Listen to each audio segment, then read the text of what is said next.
J'ai trouvé ça. Ça fait un petit moment que je l'ai acheté et j'ai enfin aujourd'hui reçu ma caméra. Donc je pense que c'est le jour pour faire le pack opening. Alors c'est parti. Bonne vidéo.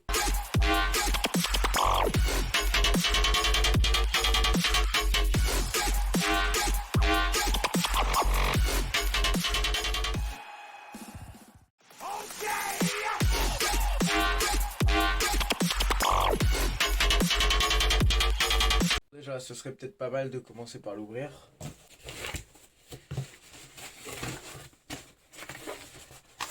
Oh là là là là. Qu'est-ce que j'adore quand je reçois des colis en noir et vert comme ça là. Elle est là la bête. Déjà, on parle d'un seul truc. Le packaging, mec, je trouve Riser, ils sont trop propres. Genre, ils font des trucs. Tu vois, derrière, j'ai ma Riser Kio Mini. Kio Mini. Qu'est-ce que je dis? Mon Riser Siren Mini. Là. Et vous voyez, le packaging, tu vois, j'aime bien. Alors, je le mets dans le plan parce que, vas-y, c'est stylé. Alors, il a du flow. Ils sont, je sais pas, ils gèrent. Ils gèrent de ouf. Alors, déjà, on va commencer par lire ce qu'il y a écrit dessus. Donc 1080p à 30 fps ou alors 720p à 60 fps. On a donc équipé d'un autofocus. Ça, c'est pour ça que je l'ai pris. Vraiment, l'autofocus, c'est trop important. Full customisable vidéo. En gros, on peut directement avec l'application Riser Synapse, on peut modifier tous les paramètres de la caméra, la balance des blancs, le contraste, tout ça, tout ça. Flexible Mountain Option, c'est-à-dire qu'elle a un pas de vis qui peut se mettre sur un trépied ou plein d'autres choses. Elle est compacte, ça c'est vrai, elle est toute petite. Comme ça, on la voit pas trop, elle prend pas de place sur l'écran. Bon, on va ouvrir ça. C'est parti. C'est parti. Alors, on va déjà commencer par couper les petits scotch. Tac, ça se coupe super facilement, c'est nickel. On va retirer la languette. Alors, directement quand on ouvre la boîte, on retrouve un petit opercule entouré de mousse et en dessous, la caméra. Donc, on va déjà commencer par enlever ça. Oh, la satisfaction. Quand on ouvre, on arrive directement là-dessus. On a tout d'abord la caméra en dessous et entouré de mousse. J'imagine que quand on enlève la mousse dessous, on peut y retrouver le reste de la caméra. Ah, si j'arrive à l'enlever, bien entendu. Voilà. Ah, c'est joli. J'aime bien comment c'est mis. Ah, voilà, direct. Le premier truc que j'ai vu, c'est la longueur du câble, déjà. Déjà, la longueur du câble. Mais le premier truc que j'ai vu, c'est ça. Il est vraiment très minuscule, le pied. Genre là, c'est bien pour accrocher derrière. Et là, c'est minuscule. C'est-à-dire que si vous le mettez sur votre écran, je vais vous faire un exemple. Et ben, ça va pas prendre trop de place. Je vais chercher un autre écran. Tac, voilà, c'est bon, j'ai trouvé un vieil écran tout démonté. Et on va faire le test de comment on peut mettre cette caméra. Donc tac, tout d'abord, on l'accroche comme ceci. Et derrière, on vient replier. Alors, je vais essayer de vous montrer.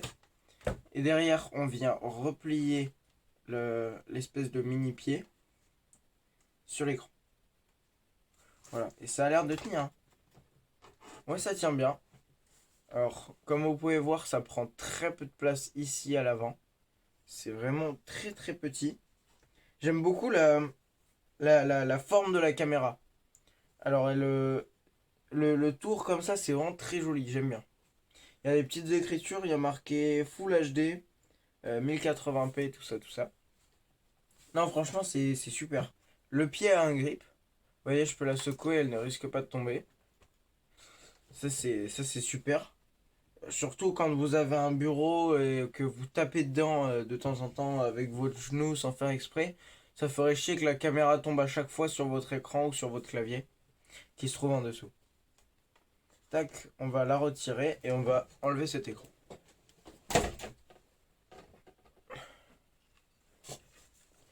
Donc sur le design, c'est vraiment propre. On peut voir quelques écritures ici autour. Il y a écrit Riser. Il y a l'air d'avoir un micro intégré ici. Et au-dessus, une loupiote pour montrer que quand la caméra est branchée, enfin quand la caméra est utilisée. On peut ici retrouver le pas de vis que je vous ai annoncé tout à l'heure, qui permet de visser un trépied. Par exemple, je vais vous faire un exemple directement. Hop, j'ai récupéré un trépied de GoPro. On va pouvoir directement mettre la caméra dessus. Et voilà, ça se visse parfaitement. Donc on peut l'utiliser ce pied différemment, mais c'est pas le pied qui nous intéresse, c'est vraiment les fonctionnalités de la caméra. Et c'est vrai que bah, c'est un atout, même si beaucoup de caméras l'ont, elles ne l'ont pas toutes. Donc c'est vraiment un atout. Ce petit pas de vis est ma foi très intéressant pour les gens qui n'ont pas envie d'avoir le petit truc devant leur écran et qui préféreraient avoir un trépied au lieu de ça directement accroché sur l'écran en face de lui. Au niveau de la longueur du câble, je pense qu'on doit être bien sur du... C'est 1 mètre la longueur du câble.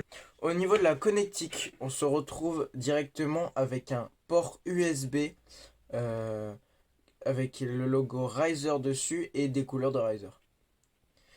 Voilà, je pense qu'on a fait un peu le tour en parlant du design et des connectiques ainsi que du câble. Je pense qu'on a fait le tour. Alors on va se retrouver directement sur mon PC et on va regarder qu'est-ce que donne la caméra en utilisation. A tout de suite. Donc voilà, donc là on se retrouve en condition d'enregistrement. J'ai quand même un visage qui est assez net sur la caméra. C'est vrai que c'est un point très positif. Bien sûr, j'ai une ring light devant moi parce que derrière, vu que j'ai un contre-jour, bah sinon ça donnerait pas une vidéo très nette. Mais c'est vrai que là c'est assez impressionnant comment la caméra capte la lumière. C'est plutôt joli. À cause du contre-jour qui est là, bon bah c'est clair que bon, c'est pas incroyable. Mais on va faire le test sans le contre-jour juste après. Donc j'ai une ring light comme je vous ai dit. Si je l'éteins, bon, bah, c'est clair qu'il faut avoir un très bon éclairage. Sinon, bah ça paraît sombre, c'est très médiocre. Voilà. Donc vaut mieux avoir une ring light devant soi. Donc là, je viens d'enlever le problème du contre-jour. Maintenant, j'ai plus que la ring light. Comme vous voyez, bon bah si je change les couleurs, ça paraît assez joli quand même. Je la laisse plutôt en clair. Mais et si je l'éteins, bon bah voilà, on est dans le noir, mais quand même la caméra capte. Donc il n'y a pas besoin d'avoir un éclairage exceptionnel. On va la mettre très faible, la ring light. On va mettre la lumière très faible. Donc là je suis à 1% de la capacité. Là je suis à 10, 20, 30, 40, 50, 60, 70, 80, 100. Je suis à 100. Voilà. Donc c'est plutôt pas mal. Après, euh, c'est vrai que c'est bon, bah, c'est une webcam, donc c'est normal qu'on soit en 1080p. C'est pas exceptionnel, mais c'est toujours assez positif. Maintenant, au niveau de l'autofocus, il le fait super bien. Voilà, l'autofocus, il est parfait. Franchement, il n'y a rien à dire. Si on se rapproche, bon, bah voilà, ça refait un autofocus inversé. C'est parfait. Donc là-dessus, il n'y a vraiment rien à dire. Maintenant, je vais allumer des LED de différentes couleurs pour voir comment la caméra capte les couleurs. Donc voilà, donc là on voit très bien qu'ici il y a une lumière bleue et ici une lumière rouge. C'est vrai que c'est assez joli dans le noir. C'est pas très dérangeant la qualité quand on est dans le noir. Donc là la ring light est éteinte. Donc c'est vrai que la caméra capte super bien la lumière. Je trouve que c'est plutôt joli et c'est plutôt un atout pour cette caméra. Donc voilà, dans Razer Synapse maintenant, vous allez pouvoir ouvrir directement dans Diffusion. Donc votre caméra, là vu que je l'utilise avec OBS, on ne va pas pouvoir changer les paramètres. Mais vous voyez, vous pouvez créer des paramètres personnalisés, soit chaud, soit vif, soit froid, soit par défaut. Moi, j'ai décidé de changer très peu les paramètres, même s'ils ont été modifiés. Voilà. Donc selon donc comment vous utilisez votre caméra, si c'est avec une grande luminosité ou si c'est plutôt dans le noir, bah, vous pouvez modifier la contraste, la luminosité, la saturation, la balance des blancs. Et voilà, donc ça c'est plutôt important d'avoir des paramètres à disposition. Et étant donné qu'elle est plug and play, ça veut dire que bon bah si vous avez besoin d'utiliser la caméra directement dès que vous la recevez, vous pouvez la brancher et changer aucun paramètre, ça part tout seul, ça va faire ça va faire une vidéo. Donc au niveau des atouts de cette caméra, déjà la qualité visuelle, c'est vraiment plutôt joli ce qu'on voit. La qualité est assez positive, j'aime bien. Bon bah c'est clair, l'autofocus est plutôt exceptionnel. J'aime vraiment bien, enfin exceptionnel, faut pas abuser non plus, mais j'aime vraiment bien l'autofocus. Maintenant, à voir avec le temps, la durée, est-ce que l'image va être toujours aussi bien? c'est à tester. Donc voilà, donc très très content de cette caméra. J'ai fait 2 lives déjà avec. Donc n'hésitez pas à vous abonner pour regarder les lives. D'ailleurs en parlant de mes lives. Donc j'ai déjà fait 2 lives avec. Et c'est vrai que bon bah les gens sont très contents. J'ai eu des très bons retours. Donc moi aussi je suis très content. Je vous remercie d'avoir regardé cette vidéo. Allez, ciao ciao.